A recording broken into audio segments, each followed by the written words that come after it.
તો મિત્રો અત્યારે તમે જોઈ શકો છો કે યજ્ઞકુંડ તૈયારી. નમસ્કાર મિત્રો, જય સ્વામિનારાયણ. તો આજે આપણે આવી ગયા છીએ મવા તાલુકાના આંગણે. પ્રાણ પ્રતિષ્ઠા મહોત્સવ ચાલી રહ્યો છે. તો વિડીયોમાં એન્ડ સુધી બન્યા રહેજો. જો અમારી ચેનલ ઉપર નવા હોય તો ચેનલને લાઈક, શેર અને સબસ્ક્રાઇબ કરવાનું ભૂલતા નહીં. મિત્રો, પ્રાણ પ્રતિષ્ઠાની તારીખ છે 8 જાન્યુઆરી થી 16 જાન્યુઆરી સુધી ચાલવાનો છે. તો મિત્રો, આ સાઈડ થી આવો તો આ ભાવનગર હાઈવે છે. આ બાજુ તમે જોઈ શકો છો કે આ સોમનાથ હાઈવે છે.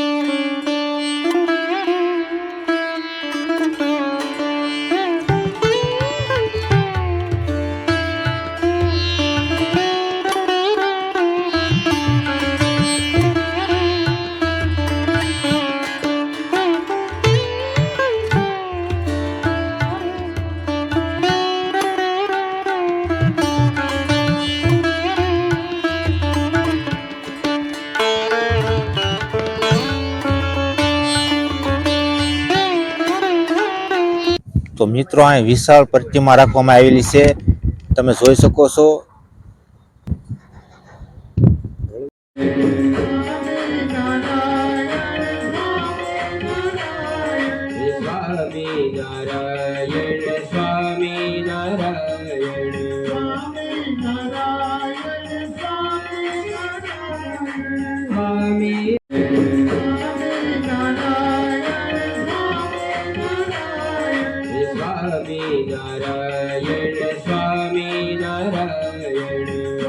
મિત્રો, અહીંયા તમે જોઈ શકો છો કે અલગ અલગ નું બધી પ્રદર્શન અહીં બતાવવામાં આવે છે. ત્યારબાદ અહીં બધી શરૂઆત થઈ ગઈ છે. તો અત્યારે ફૂલ જોશમાં તૈયારી ચાલી છે થઈ છે. તો તમે જોઈ શકો છો. જય સ્વામિનારાયણ. જય સ્વામિનારાયણ. તો અહીંયા પ્રાણ પ્રતિષ્ઠા મહોત્સવ નિમિત્તે આપણે કઈ રીતની બધી તૈયારી થઈ રહી છે? ફૂલ તૈયારી ચાલે છે જમ જોશમાં. અને અત્યારે આ શું બની રહ્યું છે? આ છે પહાડ બનાવ્યા છે બધા ભગવાન શિવ નું ઓલું ને ગંગા ઉપરથી પડે ને પાણી ને એ બધી 108 ધારા. 108 ધારા. હા, કુલાશ્રમ ની. જય સ્વામિનારાયણ. જય સ્વામિનારાયણ. જોઈ શકો છો કે અહીં અલગ અલગ જાતનું બધું પ્રદર્શન બનાવવામાં આવી રહ્યું છે. ત્યારબાદ અહીં પર્વત ટાઈપ બનાવેલા છે. આ શિવલિંગ અહીં મેકવામાં આવી રહ્યું છે. તો અલગ અલગ જાતનું બધું પ્રદર્શન કરવામાં આવ્યું છે. તો તમે અત્યારે જોઈ શકો છો. તો મિત્રો, અત્યારે ફૂલ જોશમાં અહીં તૈયારી થઈ શકી છે. અને અહીંયા અનેક નજારો જોવા મળશે. ફુવારામાં 108 ગંગા ધારાનું અહીં પ્રદર્શન કરવામાં આવશે. તમે અત્યારે જોઈ શકો છો. તો મિત્રો, તમે જોઈ શકો છો કે અહીંયા સ્વામિનારાયણ ભગવાનને બધી પ્રતિમા લાવવામાં આવી છે. અને બધું અલગ અલગ જાતના પ્રદર્શન ગોઠવવામાં આવ્યા છે. તો અત્યારે તમે જોઈ શકો છો તો કઈ રીતની બધી અહીંયા સુંદર મસ્ત. તો અહીં સ્વામિનારાયણ ભગવાન છે, આપણે જોઈ શકો છો તમે. જય સ્વામિનારાયણ. આ મહુવા પ્રતિષ્ઠાની અંદર બસ આગળ આવ્યા છે પ્રદર્શન વિભાગ છે અને સામે છે કથા મંડપ. કથા મંડપમાં 50,000 માણસો બેસી શકે એવી વ્યવસ્થા કરવામાં આવી છે. અને એની પાછળ પ્રદર્શન છે. પ્રદર્શનની બાજુમાં મેળો અને એની આગળ યજ્ઞ મંડપ છે. 251 યજ્ઞ કુંડી થાય છે અને એ અત્યારે લીપણ કામ બધું ચાલુ છે. એની પાછળ આખું ટેન્ટ સિટી ઊભું કરવામાં આવ્યું છે, જેની અંદર સંડાસ બાથરૂમ એટેચ 6 માણસ એક ટેન્ટની અંદર રહી શકે. 6 પલંગ, 6 બેડ એવી રીતે એવા 2000 ટેન્ટ છે. અને ધલેરા ગામ છે એની બાજુમાં, ત્યાં 40,000 માણસો રહી શકે એવી વ્યવસ્થા ના કરવાની છે. બીજું ગઢપુર ગામ છે, એની અંદર 4 બેડ એ રીતની અને સંડાસ બાથરૂમ અલગ એ રીતની વ્યવસ્થા. 6,000 માણસો 6,000 ટેન્ટ બનાવ્યા છે અને કુલ 50,000 માણસો અહીંયા રાત્રિ રોકાણ રહી શકે એની નાવા ધોવા સુવાની બધી વ્યવસ્થા કરવામાં આવી છે. અને 40,000 માણસો એક સાથે બેસી શકે એવો કથા મંડપની અંદર રાખવામાં આવ્યો છે.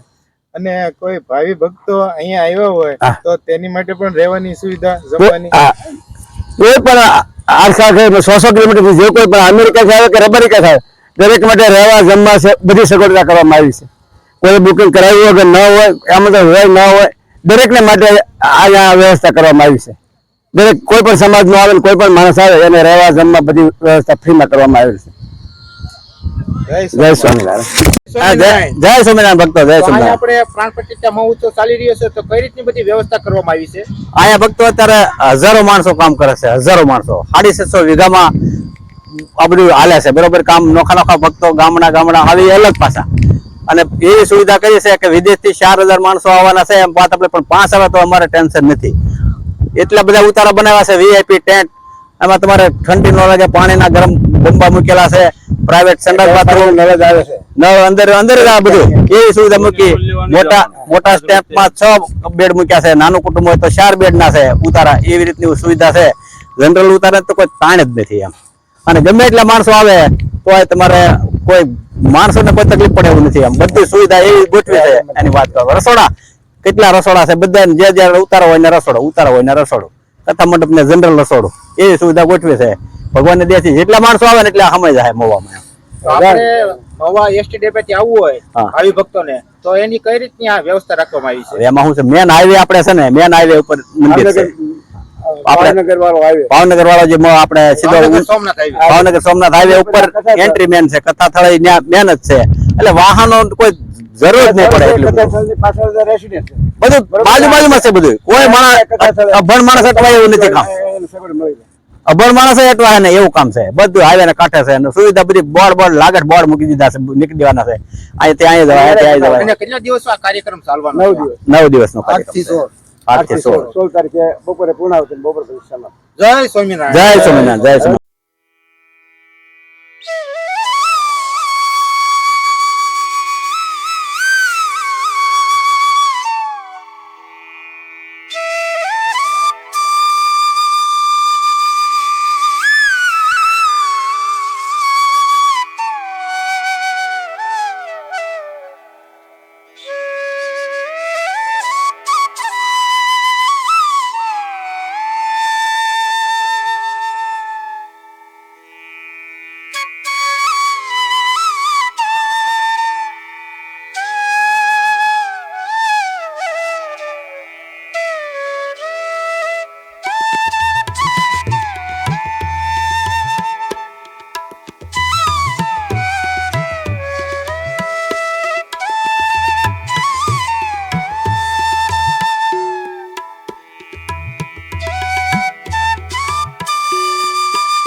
તો મિત્રો અત્યારે આ થર્મોકોલનું જે કટિંગ ચાલી રહ્યું છે, ત્યારબાદ આ કલર લગાવવામાં આવે છે. તો અત્યારે તમે જોઈ શકો છો કે કઈ રીતનું આ બનાવવામાં આવે છે. અત્યારે આ તમે જોઈ શકો છો કે બધી કામગીરી ચાલી રહી છે, અને થર્મોકોલને કઈ રીતનું અત્યારે આ કટિંગ કરી આપવામાં આવે છે. તો અત્યારે તમે જોઈ શકો છો કે આ બધું પ્રદર્શન માટે મેકવામાં આવશે.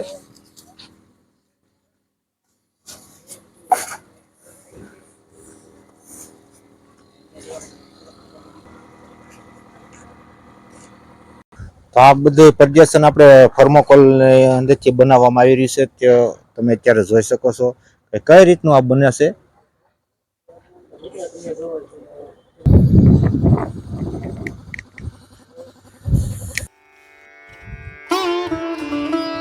મિત્રો તમે જોઈ શકો છો કે આ હેલિકોપ્ટરના પાખરા જેવા તો અહીં પંખા લગાવવામાં આવી રહ્યા છે, તેની પણ સંપૂર્ણ અત્યારે તૈયારી થઈ ચૂકી છે.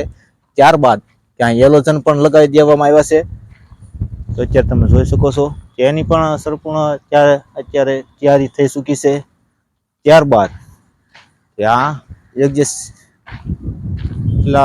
ની અંદર અત્યારે કાપડ લાગી ચૂક્યું છે. નમસ્કાર મિત્રો, જય સ્વામિનારાયણ. તો આજે આપણે આવી ગયા છીએ ભાવનગર જિલ્લાના મહુવા તાલુકાની અંદર. ત્યાં મૂર્તિ પ્રતિષ્ઠા ચાલી રહી છે. તો આપણે અહીંયા વિદેશના જે મહેમાન આવે તેને કઈ રીતની રહેવાની બધી વ્યવસ્થા છે, તો તમે ભાવિ ભક્તો માટે તો તમે અત્યારે જોઈ શકો છો કે 2000 ટેકરીઓ અહીંયા તૈયાર કરવામાં આવી છે. ગરમ પાણી, સંડાસ બાથરૂમની બધી વ્યવસ્થા અહીં કરવામાં આવી છે. તો અત્યારે તમે મારી પાછળ જોઈ શકો છો કે આ બધી સંપૂર્ણ તૈયારી થઈ ચૂકી છે. તો વિડીયોમાં એની બન્યા રહેજો. જો અમારી ચેનલ ઉપર નવા હોય તો ચેનલને લાઈક, શેર અને સબસ્ક્રાઇબ કરવાનું ભૂલતા નહીં.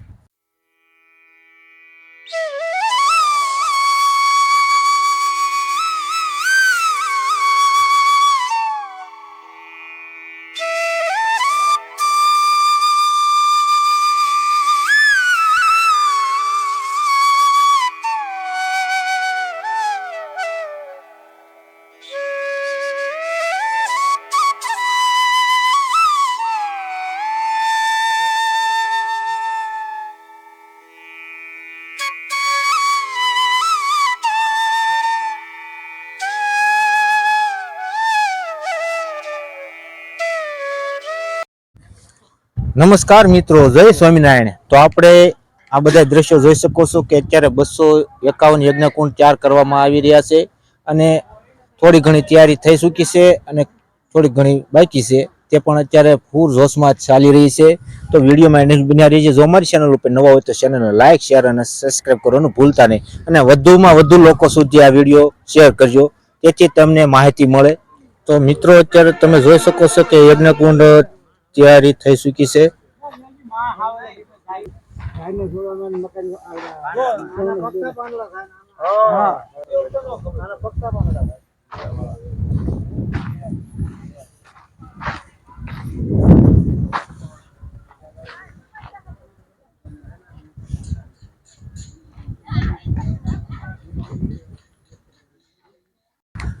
તો મિત્રો અત્યારે તમે જોઈ શકો છો કે આ સાઈડ બધા યજ્ઞકુંડ તૈયાર થઈ ચૂક્યા છે અને હજી તૈયારી થઈ રહી છે. તો વિડીયોમાં બન્યા રહેજો.